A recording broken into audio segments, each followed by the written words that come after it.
Assalamualaikum warahmatullahi wabarakatuh.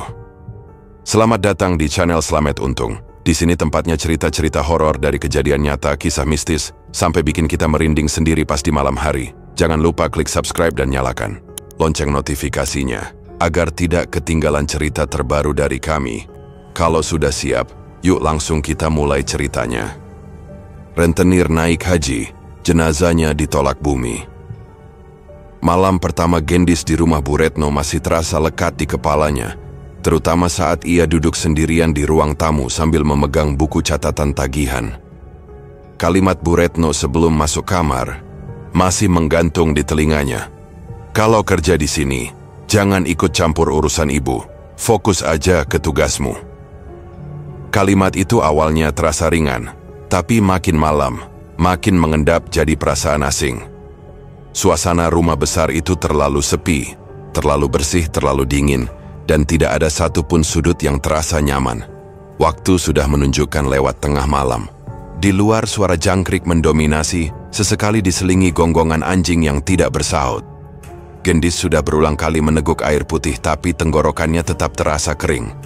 Di dalam kamarnya yang ada di pojok belakang rumah, dia mencoba memejamkan mata, namun justru makin terjaga.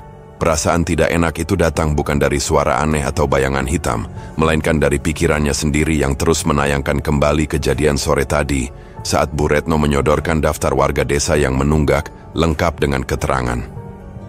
Jangan dikasih napas, Gendis menghela napas. Ia tahu, pekerjaan ini bukan seperti menjaga warung atau membersihkan rumah kos. Ia tidak hanya harus membersihkan tiap sudut rumah yang sudah bersih, tapi juga harus menghadapi wajah-wajah warga yang penuh rasa jengah, kesal, bahkan benci saat ia mengetuk pintu dan menagih uang. Ia tidak menyalahkan mereka. Siapa yang tidak keberatan membayar bunga 2 kali lipat dari pinjaman hanya karena terpaksa? Tapi bagi Bu Retno, uang adalah segalanya. Dan bagi Gendis, pekerjaan ini satu-satunya jalan keluar dari kemiskinan di kampungnya. Ia sudah terlalu jauh masuk, dan sekarang tidak mungkin mundur. Tiba-tiba, terdengar suara langkah kaki dari lantai 2. Langkah yang tidak cepat, tapi juga tidak terlalu pelan. Teratur, nyata. Gendis langsung menoleh ke langit-langit kamarnya. Ia tahu betul bahwa malam itu hanya ada dirinya di rumah. Bu Retno pergi bersama Pak Wahyu sejak siang dan belum kembali. Alarm di dalam kepalanya langsung menyala, tapi tubuhnya menolak bereaksi. Ia tetap duduk diam, mendengarkan langkah itu terhenti. Hening. Kemudian terdengar seperti suara kursi yang digeser. Gendis menahan napas. Ia memaksakan diri untuk bangkit dari tempat tidur. Tangannya gemetar saat membuka pintu kamar. Tidak ada suara lagi. Ia mengintip ke tangga yang mengarah ke lantai 2. Gelap. Tidak ada bayangan orang. Tidak ada suara. Tidak ada apapun. Tapi hatinya berkata lain. Suara tadi nyata. Ia menutup pintu perlahan dan kembali duduk di pinggir ranjang. Sambil menatap langit-langit, pikirannya mulai menebak-nebak. Apa mungkin ada binatang besar di atas? Tikus? Kucing liar? Tapi suara langkah itu terlalu berat. Terlalu rapi. Malam itu Gendis tidak tidur. Ia hanya duduk memeluk lutut sambil mengawasi jendela yang terbuka sedikit. Angin malam menyelusup masuk, membawa aroma melati samar yang seharusnya tidak ada. Ia mencoba meyakinkan diri bahwa itu hanya aroma dari bunga meja di ruang tamu. Tapi dia tidak ingat pernah menaruh bunga di sana. Pagi harinya Gendis bangkit dengan mata merah dan kepala berat. Ia melanjutkan rutinitas seperti biasa. Menyapu halaman depan, membersihkan ruang tamu, lalu mengecek laporan tagihan yang harus ia bawa ke rumah-rumah warga. Ia mencoba menepis rasa takut dari malam sebelumnya. Tapi saat ia menaiki tangga untuk mengepel lantai 2, langkahnya terhenti di tengah. Ia mematung. Ada noda kotor di salah satu anak tangga. Jejak seperti lumpur, padahal kemarin lantai itu baru saja dipel. Hatinya ingin memutar balik, tapi pikirannya lebih penasaran dari takut. Ia lanjutkan naik. Di depan kamar Bu Retno ada taplak meja terlipat di lantai, seperti ada yang melemparnya asal. Padahal, setahu Gendis, semuanya rapi saat Bu Retno pergi. Ia tidak berani membuka pintu kamar itu. Ia hanya berdiri beberapa detik, lalu bergegas turun kembali ke lantai bawah. Hari itu ia tidak berani naik lagi ke atas. Tapi saat ia duduk di dapur untuk sarapan, tatapannya terpaku ke satu titik di bawah tangga. Ada sesuatu yang terasa, diam-diam memperhatikannya. Pikiran itu mengusik seperti gatal yang tidak bisa digaruk. Ia sadar, rasa takutnya tidak datang dari hantu, melainkan dari ketidaktahuan. Apa yang sebenarnya dilakukan Bu Retno di kamar lantai 2? Kenapa rumah ini terasa terlalu besar, tapi terlalu padat dengan tekanan? Kenapa bau melati selalu muncul saat malam? Malam kedua, ia tidur dengan lampu menyala. Tapi suara langkah itu kembali terdengar. Kali ini, lebih jelas, lebih berat. Dan ada bunyi lain, seperti gesekan benda berat yang diseret di lantai. Gendis menutup kupingnya dengan bantal. Tapi suara itu tidak berhenti. Bahkan terdengar mendekat ke arah tangga. Dan saat ia mencoba menguatkan diri untuk membuka pintu kamar, suara itu berhenti. Digantikan suara napas berat, tepat di depan kamarnya. Gendis mendekatkan telinga ke daun pintu. Napas berat itu masih terdengar, lalu disusul bunyi kukunya menggaruk pelan sekali ke permukaan kayu. Suara napas berat di balik pintu kamar semalam masih terngiang jelas di telinga Gendis. Ia bahkan belum berani membuka pintu sampai fajar menyentuh langit. Tapi seperti biasa, saat ia mengumpulkan keberanian dan membuka perlahan daun pintu, tidak ada siapa-siapa di luar. Tidak ada jejak, tidak ada benda bergeser, tidak ada tanda, selain bau melati samar yang terus membuntuti setiap langkahnya. Gendis bangkit dengan tubuh lelah, seperti belum tidur semalam. Ia tidak tahu apakah lebih baik pura-pura tidak tahu, atau berusaha mencari penjelasan. Tapi ketika ia memandang tangga menuju lantai 2, rasa penasaran mengalahkan logika. Bu Retno dan Pak Wahyu belum pulang. Biasanya kalau mereka pergi, setidaknya 2 atau 3 hari baru kembali. Dan pagi ini tidak ada tanda-tanda bahwa rumah ini ditinggalkan oleh 2 orang.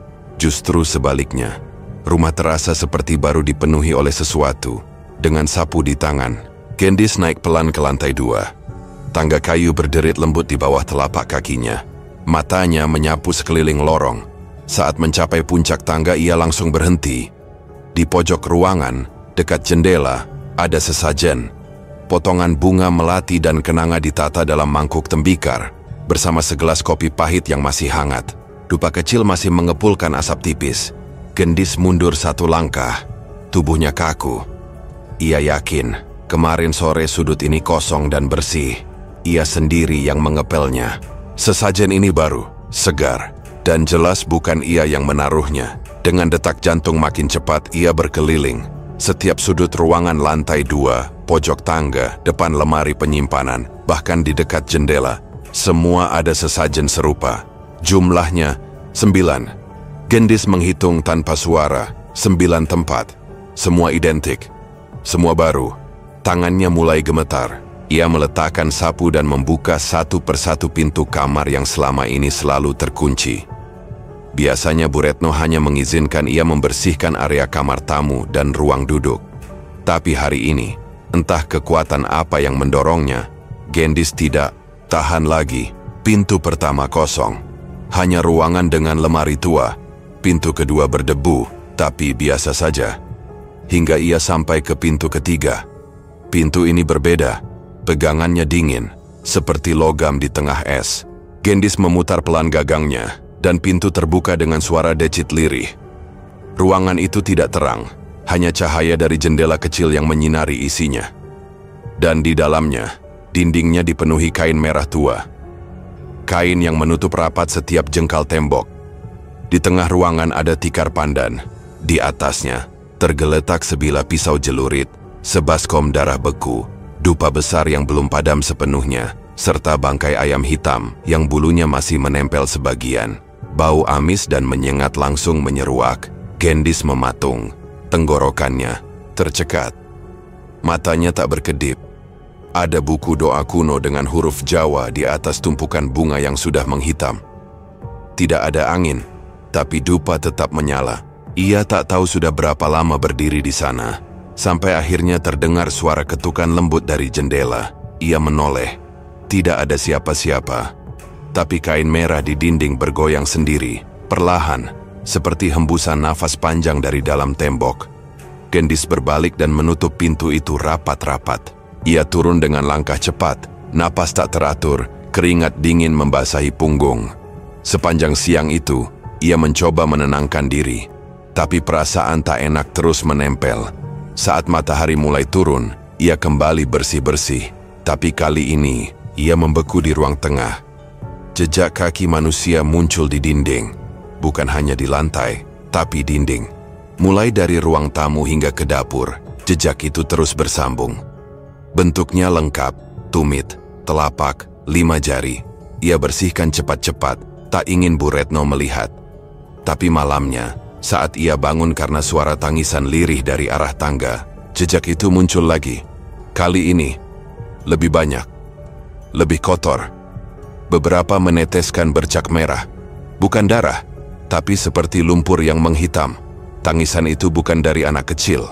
Bukan juga dari perempuan, tapi suara panjang, lirih, parau, seperti orang tua yang menyesal. Atau meratap. Gendis tak keluar kamar. Ia duduk di pojok memeluk lutut, telinga tertutup bantal. Suara itu terus berdengung, disusul desahan pendek yang pelan dan lama. Ia mencoba menutup mata, tapi suara itu membuat jantungnya terus berdebar sampai terasa sesak. Pagi harinya, rumah dalam keadaan berantakan. Gelas pecah di lantai dapur, pintu lemari terbuka sendiri, dan sajadah yang digantung di belakang pintu ruang tengah terlempar ke lantai. Padahal malam tadi, semua sudah rapi. Gendis tahu, tak ada siapa-siapa di rumah ini. Tapi setiap benda seolah berpindah tempat sendiri. Ia membereskan dengan tangan gemetar. Tidak ada kata yang keluar. Ia bahkan tak berani menyapu lantai 2 hari. Itu, sore menjelang suara melati kembali menguar. Dan sesajen di dekat tangga yang sudah ia buang ke tempat sampah, muncul lagi. Di tempat yang sama, dengan kopi yang masih hangat, Gendis tidak berani lagi naik.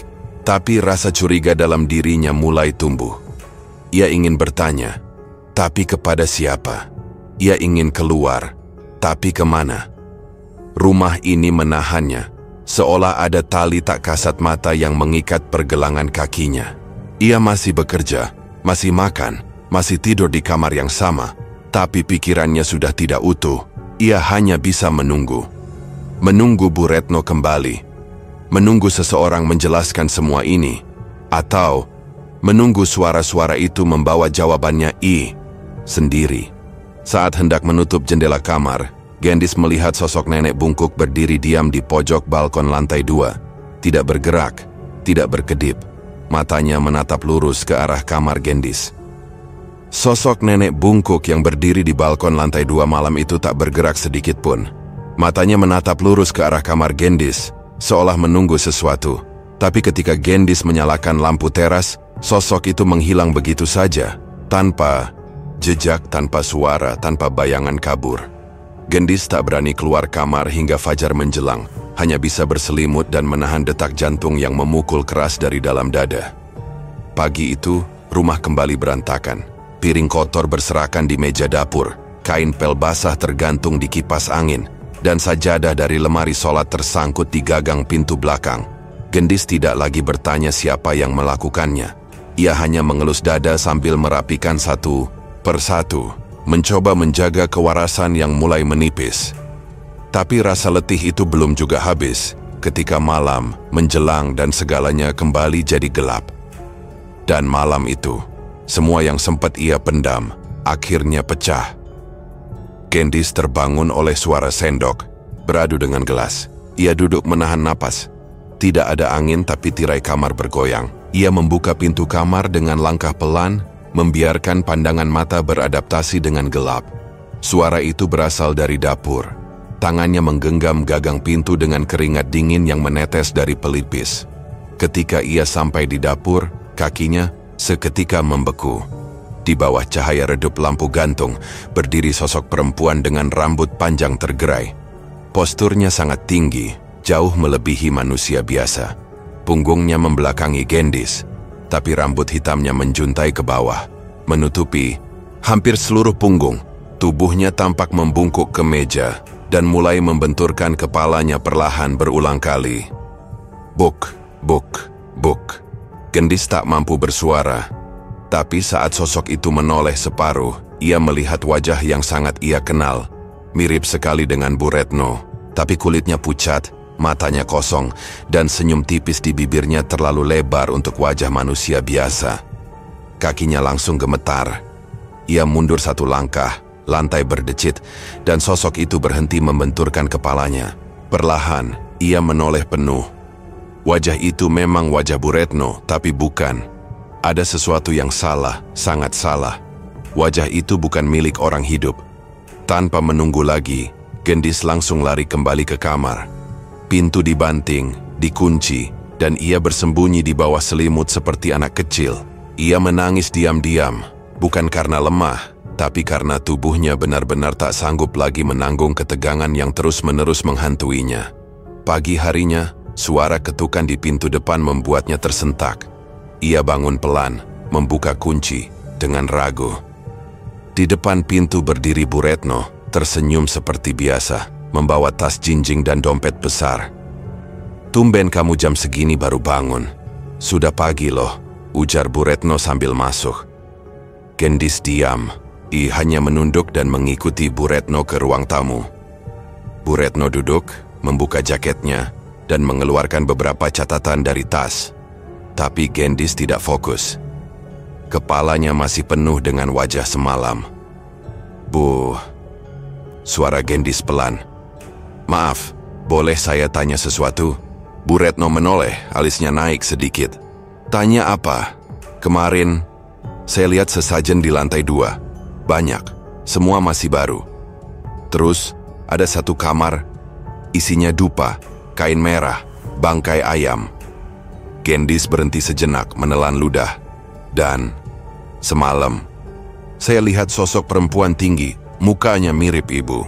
Tapi, saya yakin itu bukan ibu." Suasana seketika hening. Bu Retno menutup catatan di pangkuannya. Pandangannya tajam, tapi senyumnya tidak hilang.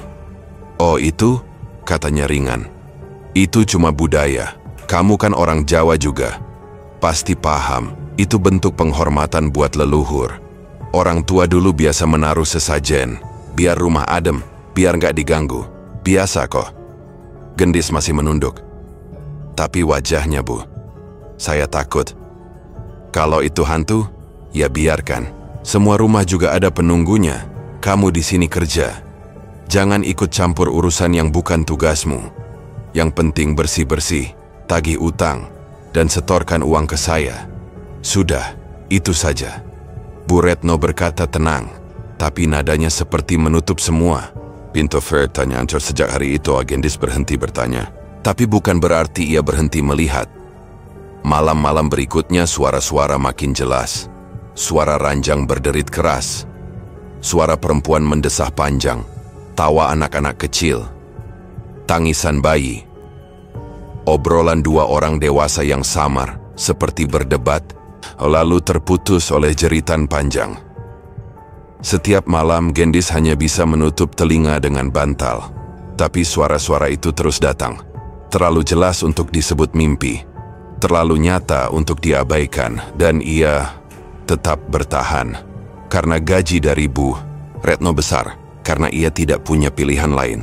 Karena setiap kali ia berpikir untuk pergi, ia melihat bayangan ibunya di kampung yang menunggu kiriman uang. Ia tahu rumah itu menyimpan sesuatu yang busuk, tapi uangnya terlalu nyata untuk ditolak. Pagi-pagi, ia mulai membersihkan kamar pemujaan seperti biasa. Menyapu sisa dupa, mengganti air bunga, dan membuang sisa darah yang belum mengering di mangkuk. Rutinitas itu menjadi biasa, menjijikan, tapi biasa. Namun yang tidak bisa ia biasakan adalah tatapan kosong dari foto keluarga Bu Retno yang tergantung di lorong lantai 2. Tatapan itu semakin terasa hidup, seolah mengawasinya setiap kali ia lewat. Dan malam itu, untuk pertama kalinya Gendis mendengar suara bisikan pelan di telinganya sendiri. Kalau kamu ikut campur nih, kamu juga akan tinggal di sini selamanya. Bisikan malam itu. Kalau kamu ikut campur, kamu juga akan tinggal di sini selamanya. Masih terus menggema di kepala Gendis bahkan ketika matahari telah tinggi. Ia tidak pernah tahu suara itu berasal dari siapa. Tapi entah bagaimana, suaranya sangat dekat. Terlalu dekat. Dan seolah memahami isi kepalanya yang sudah penuh dengan ketakutan dan tanda tanya. Sejak malam itu, Gendis semakin jarang bicara. Tubuhnya tetap bergerak sesuai rutinitas, tapi pikirannya seperti ditinggal jauh di belakang. Ia tak lagi mencoba menyangkal keanehan rumah ini, tapi juga belum cukup kuat untuk menerimanya. Semua suara, semua bayangan, semua benda yang berpindah tempat sendiri, semuanya seperti sudah menjadi bagian dari dinding rumah Bu Retno. Dan tepat di pagi yang terasa lebih senyap dari biasanya, Bu Retno pulang dari pasar dengan wajah lebih cerah dari sebelumnya. Gendis sedang menyapu halaman ketika Bu Retno memanggilnya ke ruang tamu. "Sari, minggu depan ibu berangkat ke Tanah Suci. Haji plus," ujar Bu Retno tanpa basa-basi. Ia menyodorkan selembar kertas yang sudah penuh tulisan tangan. "Aku tinggalin rumah ini ke kamu ya, tapi ada beberapa hal yang harus kamu patuhi." Gendis diam, hanya mengangguk pelan. Pertama, rumah ini harus selalu tertutup rapat. Jangan biarkan angin atau orang luar masuk begitu saja, apalagi malam hari. Gendis mencatat dalam hati. Kedua, ruangan yang di atas, yang kamu sudah tahu itu, tetap diberi kopi pahit setiap malam Jumat. Gak usah ditanya kenapa. Gendis menunduk. Ketiga, jangan terima tamu, siapapun. Bahkan kalau ada yang ngaku keluarga saya. Bilang saja ibu gak bisa diganggu. Pintu tetap tutup. Suara Bu Retno datar. Tidak ada nada bercanda atau basa-basi seperti biasa. Justru terasa seperti aturan dari seseorang yang menyadari apa yang sebenarnya sedang ditinggalkannya. Dan satu lagi, tambahnya. Kalau ada apa-apa, jangan panggil siapa-siapa. Diam saja. Semua ini ibu pantau dari jauh. Gendis merasa seperti ditinggalkan di sebuah rumah yang bukan lagi rumah. Tapi ia tetap mengangguk, meski dadanya terasa makin sempit. Hari keberangkatan pun tiba. Tidak ada keluarga atau warga desa yang mengantar Bu Retno ke bandara. Hanya Pak Wahyu yang membawakan koper besar ke dalam mobil. Bu Retno sempat melambai pelan pada Gendis sebelum masuk ke dalam mobil. Wajahnya tampak berbeda hari itu. Lebih pucat, tapi matanya tetap tajam seperti biasa. Dan setelah mobil itu menjauh, rumah itu seperti berubah sepenuhnya.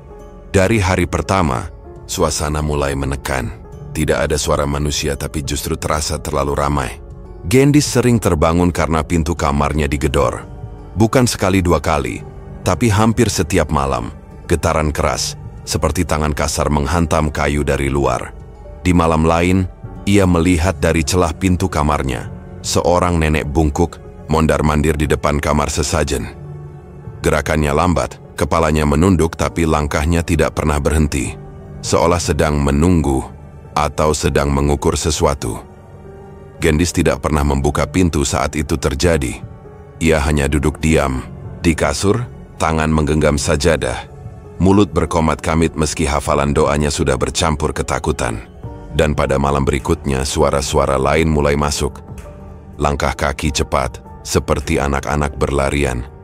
Tawa yang tidak wajar, terlalu nyaring untuk malam setenang itu. Suara benda berat diseret dari lantai atas. Dan terkadang, suara laki-laki dan perempuan yang berbicara dengan nada lirih, seolah sedang bertukar rahasia. Semua suara itu tidak pernah muncul saat Gendis keluar dari kamar, tapi selalu datang kembali setelah lampu dimatikan saat ia kembali sendiri dalam gelap yang menggantung. Ia tidak tahu bagaimana tubuhnya masih bisa menjalani hari. Tapi entah bagaimana, ia masih bangun pagi, menyapu lantai, dan mengecek laporan keuangan sebelum menarik tagihan ke rumah warga. Dan setiap kali berjalan keliling desa, ada tatapan aneh dari warga yang tidak ia mengerti. Beberapa hanya tersenyum datar, tapi beberapa lainnya mulai berani berbicara. Bu Retno naik haji juga, ya? Tanya Bu Wati suatu sore. Iya Bu, jawab Gendis pendek. Bu Wati tertawa kecil. Hebat ya, naik haji dari bunga utang. Tapi ya namanya juga rezeki kan? Gendis tidak menjawab. Tapi kepalanya mulai panas. Cuma ya, orang-orang juga tahu Bu Retno itu mainan sama hal yang, ya, kamu ngerti lah ya. Uang dari situ tuh baunya beda. Wangi, tapi nggak sedap. Kalimat itu terus terngiang di telinga Gendis sampai malam. Ia mencoba melawan rasa ragu dalam dirinya.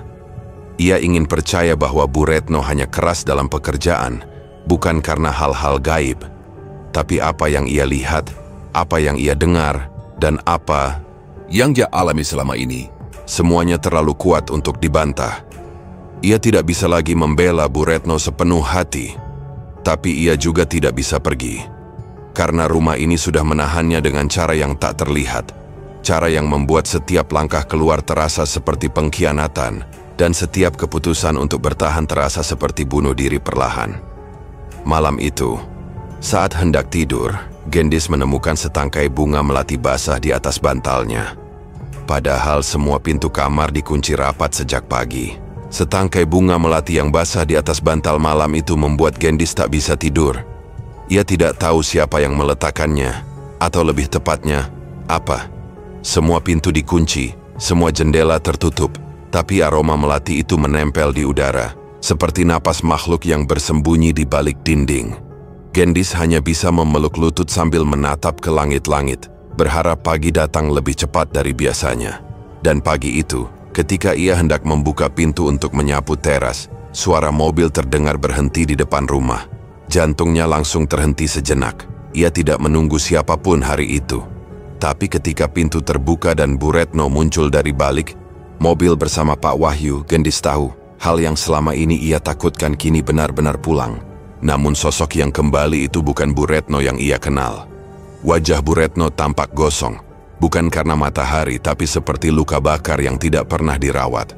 Kulit di sekitar pipi dan dahi terkelupas seperti sisik. Ada bercak hitam menjalar dari leher hingga ke tangannya. Dan sebagian tubuhnya dibalut kain panjang yang tampak tidak menutup luka. Hanya menyamarkan bentuk yang mengerikan. Nafasnya berat, dan saat tersenyum pun, bibirnya tampak seperti retak dan mengering. Gendis terdiam di ambang pintu. Tubuhnya tidak bisa maju, tapi Bu Retno tetap melangkah masuk tanpa berkata banyak, hanya memerintahkan singkat, jangan tanya apa-apa. Sejak detik itu, rumah itu berubah menjadi ruang perawatan yang suram. Semua oleh-oleh haji yang dibawa Bu Retno dibuka dan ditata di ruang tamu. Tapi dalam hitungan jam, kotak-kotak kurma mulai berlendir, air zam-zam menguning, dan kue-kue kering dari Mekah berubah rasa menjadi pahit dan basi. Gendis tidak berani membuangnya. Ia hanya menutup semua dengan kain putih dan menyimpan ke dalam lemari, seolah berharap barang-barang itu tidak akan berubah jadi sumber bencana berikutnya. Sementara itu, kondisi Bu Retno memburuk cepat. Suatu malam ia berteriak dari kamarnya, "Panas, panas Sari! Tolong aku, ini panas sekali!" Gendis berlari membawa kipas angin, handuk basah, bahkan baskom air es. Tapi tidak ada yang membantu. Suhu tubuh Bu Retno terasa biasa, tapi ia terus menggeliati ranjang seperti terbakar dari dalam. Tubuhnya semakin kurus. Setiap kali mandi, Gendis melihat luka-luka baru muncul di punggungnya. Ada luka berair di bawah ketiak, bercak membiru di pangkal paha. Bahkan jemarinya mulai membusuk satu demi satu. Tapi Bu Retno menolak dibawa ke dokter. Ini bukan urusan orang luar, katanya dengan suara parau. Pada malam-malam yang semakin panjang, Gendis mulai melihat sisi lain dari majikannya. Dalam kondisi lemah, Bu Retno sering mengigau. Ia menyebut nama yang tidak dikenal. "Ningah, jangan ganggu aku. Tolong, jangan sekarang." Kadang, ia terbangun dan berteriak, "Dia ada di atas, di kamar itu. Dia nunggu aku." Tubuhnya menggigil, tapi matanya membelalak seperti baru melihat setan paling menyeramkan. Gendis hanya bisa duduk di pojok kamar sambil mengipasi pelan. Ia mulai tidak bisa membedakan mana yang nyata dan mana yang tidak. Suara-suara dari lantai 2 justru semakin keras saat Bu Retno sudah pulang. Terkadang terdengar langkah pelan yang diseret. Kadang suara anak kecil menangis, lalu berhenti mendadak seperti disumpal.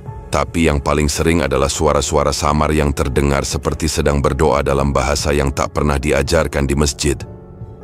Gendis terjebak dalam dilema yang tak bisa ia ceritakan kepada siapapun. Dalam hatinya ia merasa iba. Ia tahu Bu Retno pernah sangat baik padanya, memberi tempat tinggal, gaji besar, dan perlakuan layaknya saudara sendiri. Tapi kini, di hadapannya, yang terbaring bukan lagi sosok yang ia kenal. Setiap kali ia menatap wajah Bu Retno yang perlahan mengelupas, yang dilihat bukan hanya luka fisik, melainkan kesakitan yang datang dari tempat gelap, tempat yang tidak bisa dijangkau manusia biasa. Dan dalam batinnya, Gendis juga takut. Ia mulai teringat semua yang pernah ia lihat, dan ia dengar selama 2 tahun bekerja di rumah itu. Suara langkah yang tidak berujung. Bau melati yang tidak pernah berhenti, jejak kaki yang muncul sendiri, sosok tinggi dengan wajah yang terlalu mirip tapi bukan, sesajen yang tak pernah absen, dan bisikan yang mengancam jiwanya sendiri. Gendis ingin lari, tapi tubuhnya tetap tinggal, karena rasa setia dan ketakutan membentuk simpul yang terlalu kuat untuk ia urai. Ia tidak bisa menyelamatkan Bu Retno, tapi ia juga tak bisa menyelamatkan dirinya sendiri. Malam itu saat hendak mengganti perban di tangan Bu Retno yang membusuk, Gendis melihat sesuatu menyembul dari balik luka. Sutas rambut panjang, hitam, dan masih basah. Gendis masih ingat jelas saat membuka perban di tangan Bu Retno malam itu, dan melihat helai rambut hitam basah keluar dari balik daging yang membusuk. Bukan satu tapi beberapa, dan seakan tumbuh dari dalam luka. Ia menahan mual, menahan teriakan, tapi yang paling sulit ditahan adalah perasaan bahwa semua ini bukan sakit biasa, melainkan balasan dari sesuatu yang sudah terlalu lama disembunyikan. Sejak rambut itu muncul dari luka, kondisi Bu Retno menurun drastis. Tubuhnya mulai mengeluarkan bau menyengat yang tidak bisa dihilangkan bahkan setelah dibersihkan berkali-kali. Jari-jari tangannya menghitam dan mengering seperti ranting. Dokter yang akhirnya datang ke rumah hanya bisa menggeleng, menyarankan amputasi darurat. Kalau tidak dipotong sekarang, pembusukan bisa menjalar ke seluruh tubuh, katanya pelan, seperti tidak ingin terdengar oleh Bu Retno yang terbaring tanpa daya di ranjangnya sendiri. Gendis menyetujui dengan berat hati. Ia mengantar Bu Retno ke rumah sakit kecil di kota, menunggu di luar ruang perawatan dengan tangan gemetar dan napas yang pendek-pendek. Amputasi dilakukan, namun hasilnya tidak seperti yang diharapkan. Beberapa hari kemudian, luka sisa operasi menghitam dan mengeluarkan cairan aneh.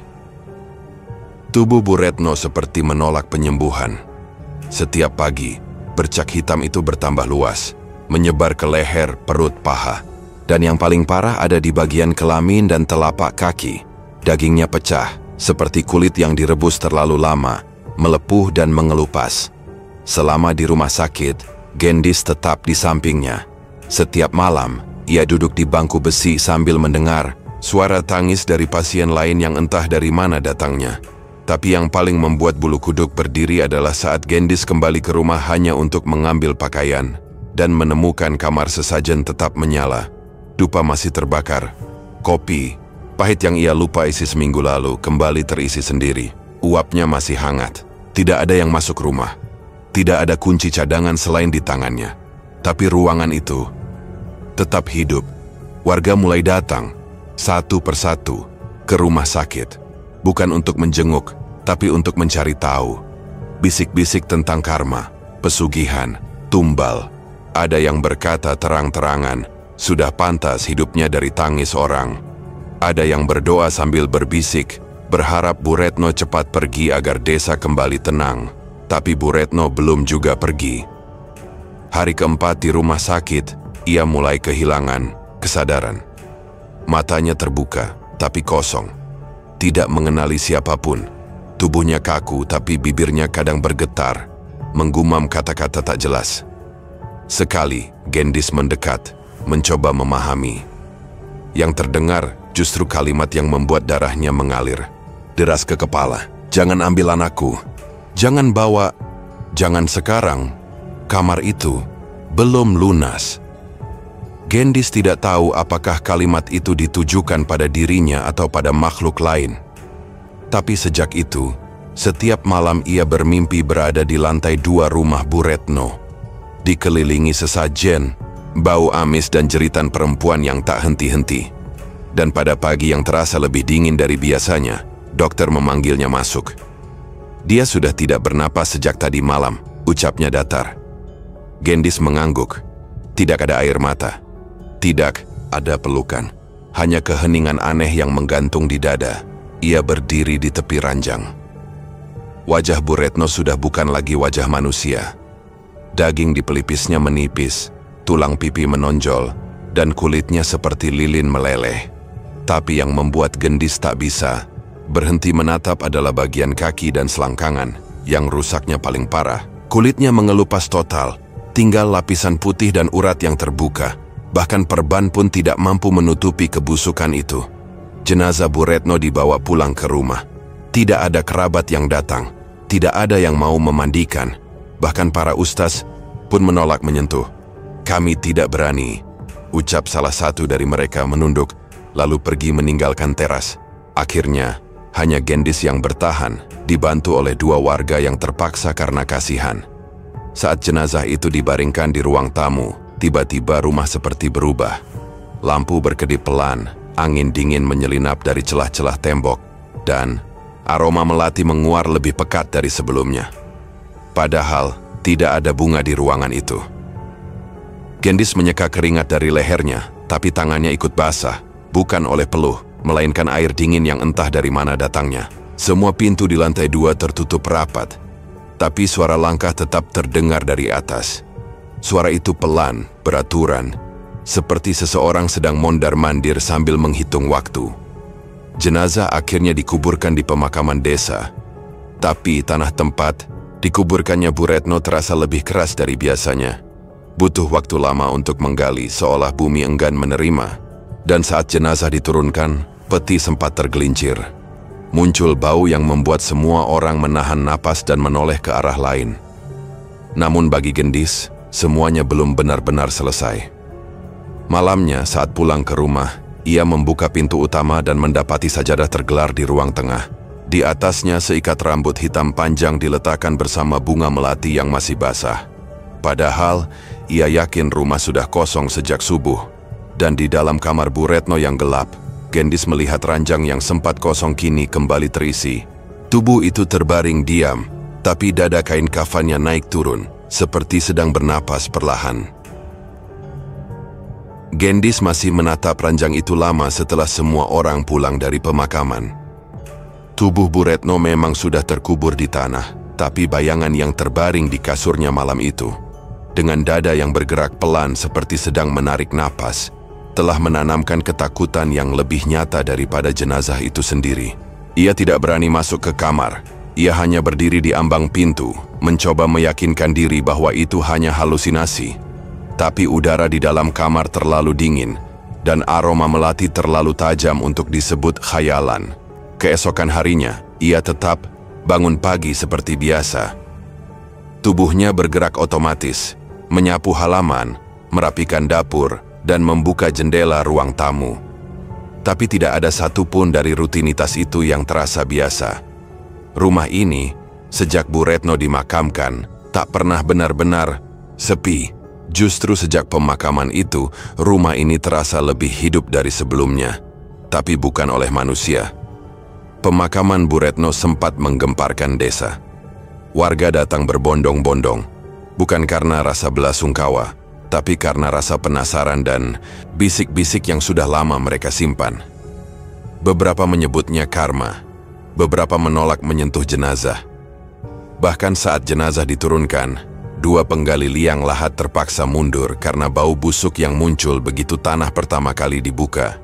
Baju pelayat tidak satu pun wangi, karena setiap sudut pemakaman itu diliputi aroma busuk bercampur amis. Gendis hanya berdiri kaku di samping liang. Ia tidak menangis. Ia hanya menggenggam ujung kain kerudungnya kuat-kuat, menahan segala yang tidak bisa dijelaskan dengan akal sehat. Ketika semua orang pergi, Gendis kembali ke rumah itu seorang diri. Ia membawa kantong plastik besar untuk mengemasi pakaian dan barang-barang Bu Retno yang ingin ia singkirkan. Tapi sejak pintu rumah terbuka, ia tahu dirinya tidak sendirian. Langkah pertamanya melewati ruang tamu terasa berat. Sofa tempat Bu Retno biasa duduk masih ada di sudut. Di atasnya bantal sandarannya terlihat miring. Padahal tadi pagi ia yakin sudah merapikannya. Tapi Gendis tidak ingin berpikir terlalu jauh. Ia lanjut masuk ke kamar Bu Retno, memungut satu persatu pakaian dari lemari dan menaruhnya ke dalam kantong. Namun, setiap kali ia menoleh ke belakang, ia merasa seperti diawasi. Dan tiap kali ia keluar kamar, bantal di sofa itu selalu berubah posisi. Malamnya suara itu kembali, ketukan pintu 3 kali, pelan tapi jelas. Lalu suara langkah kaki kecil, seperti anak kecil berlari di lorong. Diikuti tawa cekikikan yang tidak mungkin berasal dari manusia yang tidur. Gendis tetap berdiam di kamarnya, tapi ketika ia mematikan lampu, suara desahan panjang terdengar di luar pintu. Bukan satu kali, tapi berulang-ulang, seperti seseorang yang sedang menderita atau sedang menikmati sesuatu yang tak bisa dijelaskan. Ia menutup telinga dengan bantal, tapi suara itu merambat ke dalam pikirannya, membuat ia hampir lupa cara bernapas. Pagi berikutnya, ia mencoba bicara dengan Pak RT, bertanya apakah ada yang berminat membeli rumah Bu Retno. Tapi belum selesai kalimatnya, Pak RT hanya menggeleng. Wong KB desa juga sudah tahu, Dik. Rumah itu bukan rumah biasa. Orang sini nggak ada yang berani, ucapnya. Kalimat itu membuat dada Gendis terasa makin sesak. Ia menghubungi 2 orang agen properti lewat aplikasi. Tapi saat mereka datang melihat rumah, keduanya hanya bertahan tidak lebih dari setengah jam. Yang satu muntah di depan pagar. Yang satu lagi keluar dengan wajah pucat dan tidak berkata sepatah kata pun. Gendis tahu ia tidak bisa kemana-mana. Malam-malam selanjutnya jadi lebih sulit. Bukan karena suara, karena itu sudah menjadi biasa. Tapi karena penampakan yang mulai nyata. Beberapa kali ia melihat sosok perempuan duduk di kursi ruang tamu. Wajahnya rusak, kulitnya mengelupas. Tapi ia mengenali mata itu. Mata Bu Retno. Sosok itu hanya duduk, menatap, tidak bergerak, tidak bicara. Setiap malam, Gendis hanya berani menutup pintu kamar dan tidak lagi mengunci. Ia tidak yakin bisa kabur jika sesuatu datang menghampiri. Ia hanya ingin cepat pagi, tapi bahkan pagi pun mulai terasa seperti malam. Dalam sepi yang makin tebal, Gendis mulai bertanya pada dirinya sendiri. Apakah semua ini memang warisan dari pesugihan? Apakah ia tanpa sadar telah menjadi bagian dari perjanjian yang tidak pernah ia buat? Dan jika iya, kapan giliran dirinya? Malam itu, saat Gendis membuka lemari dapur, ia menemukan kain ihram milik Bu Retno tergantung di dalamnya, basah, kuyup, dan meneteskan darah segar dari ujung lipatannya. Darah segar yang menetes dari kain ihram Bu Retno di dalam lemari dapur membuat napas Gendis tersendat. Ia tidak berteriak, ia hanya berdiri diam dengan tatapan kosong, membiarkan tetesan itu menyentuh ubin satu persatu. Bau amisnya menyatu dengan aroma melati yang seakan tak pernah habis dari rumah itu. Ia tahu, arwah Bu Retno belum pergi, atau mungkin tidak akan pernah benar-benar pergi. Hari itu, Gendis tidak keluar rumah. Tapi berita datang mengetuk lewat suara motor tua yang berhenti di depan pagar. Seorang lelaki tua dengan sorban putih turun dari motor, membawa map tipis dan sebotol air minum. Ia memperkenalkan diri sebagai Hajilah, asal dari Makassar, teman sekamar Bu Retno selama beribadah haji. Aku datang karena ada sesuatu yang belum selesai, ucapnya pelan, menatap rumah itu dengan pandangan berat. Gendis mempersilakan ia masuk, meski pikirannya sudah dipenuhi kecurigaan. Namun saat lelaki itu duduk di kursi ruang tamu, kursi yang selama ini diduduki sosok Bu Retno setiap malam, suasana langsung berubah dingin. Ia menatap ruangan itu beberapa saat sebelum akhirnya mulai bercerita. Selama di Mekkah, Bu Retno tidak pernah tenang, katanya pelan. Setiap malam dia mengeluh kepanasan, padahal AC kamar hidup terus. Tangannya basah keringat, tubuhnya gemetar. Pernah, dia membuka kerudung dan bajunya di depan pelataran Masjidil Haram. Katanya dia sesak, katanya dia seperti dibakar dari dalam. Gendis hanya menggenggam ujung jilbabnya, menunduk tanpa suara. Tapi yang paling saya ingat, saat dia diajak ke Ka'bah, dia tidak bisa melihat bentuk bangunannya. Dia bilang, "Saya hanya lihat orang, Ji. Tidak ada kotak hitam seperti yang kalian bilang itu." Hajila menggigit bibirnya. Dia seperti terhalang sesuatu. Setiap kali mendekat pandangannya gelap. Bahkan sempat teriak-teriak ingin pulang, bilang tempat itu bukan untuknya. Cerita itu mengendap dalam benak Gendis. Potongan-potongan aneh dari masa lalu Bu Retno mulai tersusun lebih utuh. Sesajen yang tak pernah habis. Kamar yang selalu hangat oleh dupa. Ruangan yang mengatur dirinya sendiri. Serta suara-suara tak kasat mata yang memenuhi setiap malam. Semua yang dulu terasa seperti mimpi buruk kini menjadi potongan nyata dari kebusukan yang selama ini tersembunyi di balik kemewahan rumah ini. Tak lama setelah Hajila pamit, datang Pak Wahyu, sopir pribadi Bu Retno. Wajahnya lelah, matanya sembab. Ia hanya duduk di teras dan menatap tanah dengan kosong sebelum akhirnya berkata tanpa diminta, "Saya sopirnya 2 tahun. Tiap Kamis Bu Retno ngajak saya ke Gunung Kelud. Dia bilang itu untuk ziarah, tapi saya tahu itu bukan ziarah." Gendis tak menyela. Ia hanya menunggu. Tempatnya di lereng. Ada makam tua, rumah kecil dari kayu jati. Di sana ada orang tua yang dipanggil Embah. Saya tidak berani masuk, tapi setiap keluar, Bu Retno bawa kain merah, bunga 7 rupa, dan dupa. Lalu dia bilang, "Jangan tanya, cukup antar dan diam." Pak Wahyu mengusap wajahnya. "Saya cuma orang kecil, saya butuh kerja. Tapi sekarang saya takut. Saya nggak pernah bisa tidur nyenyak sejak dia meninggal. Kayak suara ibu itu masih nyuruh-nyuruh saya dalam mimpi."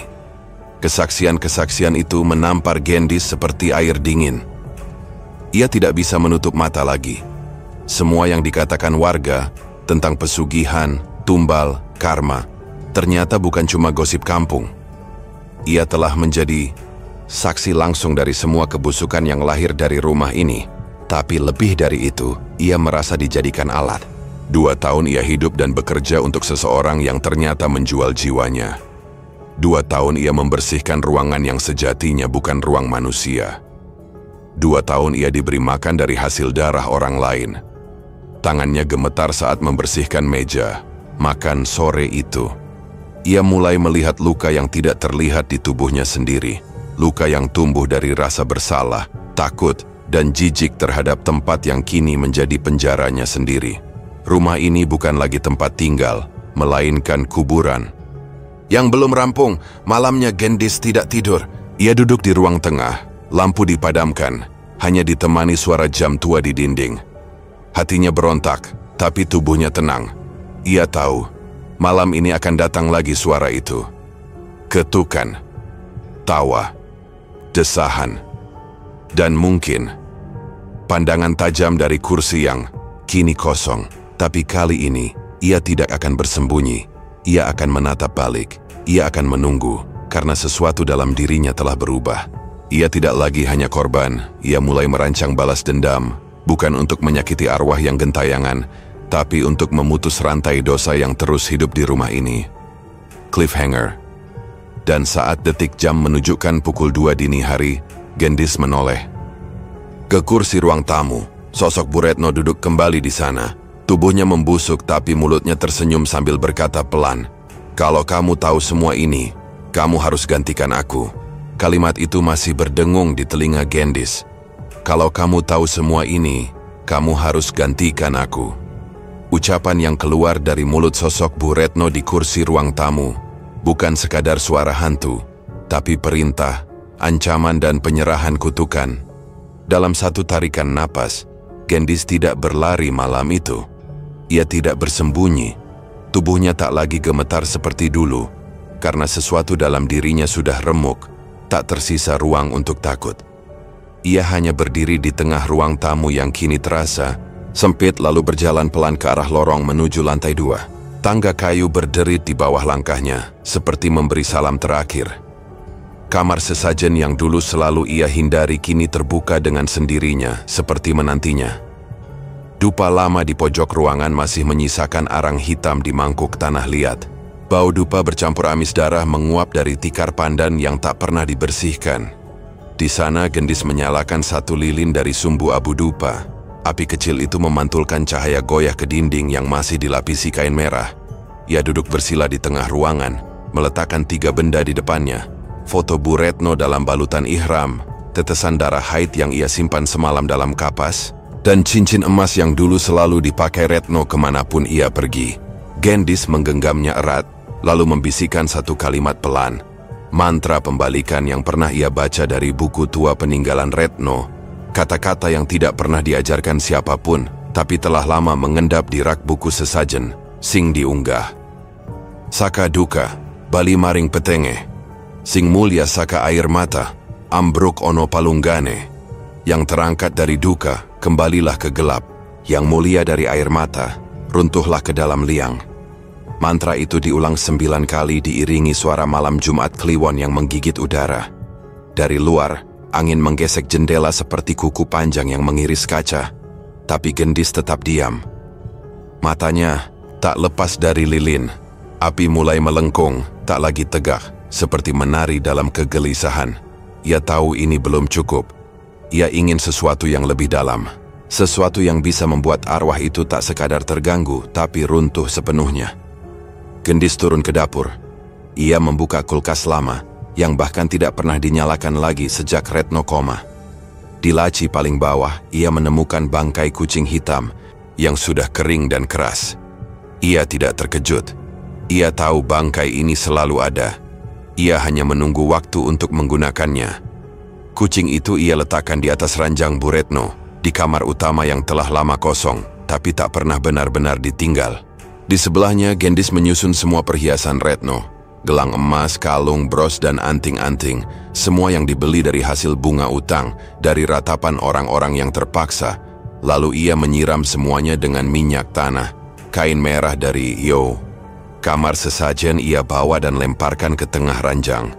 Satu ujung ia sulut dengan api lilin. Api itu menyambar pelan, lalu menjalar cepat. Dalam hitungan detik, kasur mulai menyala dan api menjilat perhiasan, membakar seluruh jejak kejayaan Retno. Dan saat itulah jeritan itu terdengar. Jeritan panjang, melengking, dari semua sudut rumah. Dari plafon, dari sela tangga, dari balik, cermin, dari saluran air, bahkan dari bawah lantai. Jeritan itu seperti suara dari orang yang terbakar hidup-hidup. Atau lebih tepatnya, suara dari yang semestinya sudah mati tapi dipanggil kembali. Rumah bergetar. Dinding memuai, lemari terbuka sendiri, kaca-kaca pecah satu persatu. Tapi Gendis tetap berdiri di tengah ruang, memandang api yang kini sudah membakar tirai, meja, dan seluruh sisi ranjang. Dari ujung lorong, sosok Bu Retno muncul satu kali. Terakhir, wajahnya penuh luka, rambutnya menggantung seperti akar kering, dan mata itu menyala merah. Ia melayang, mulutnya terbuka lebar, tapi bukan untuk bicara, melainkan untuk memekik. Jeritan amarahnya menghancurkan kaca di rak buku, tapi Gendis tidak bergeming. Ia menatap langsung sosok itu, lalu berkata dengan suara mantap, "Kau kaya. Dari darah orang miskin, sekarang waktumu jatuh." Api dari kamar mulai menjalar ke lorong, asap menebal, angin dari luar menghantam jendela. Tapi sosok Retno lenyap di tengah kobaran api, bersama seluruh suara yang pernah menghuni rumah itu. Gendis tidak keluar dari rumah malam itu. Esok paginya, warga desa berkerumun di depan rumah besar yang kini hanya tinggal arang. Rumah Bu Retno habis terbakar. Tapi anehnya satu ruangan masih utuh. Kamar sesajen. Tidak ada api yang menyentuhnya. Tidak ada abu, tikar, dupa, bahkan mangkuk bunga. Semuanya masih pada tempatnya. Gendis tidak pernah ditemukan. Beberapa berkata ia ikut hangus dalam api, tapi beberapa lainnya percaya ia telah menuntaskan semua luka. Ia tidak mati, ia hanya berpindah tempat. tidak sebagai korban, tapi sebagai penjaga yang baru. Dan sejak malam itu, warga desa tak lagi berani melintas di depan rumah bekas Retno.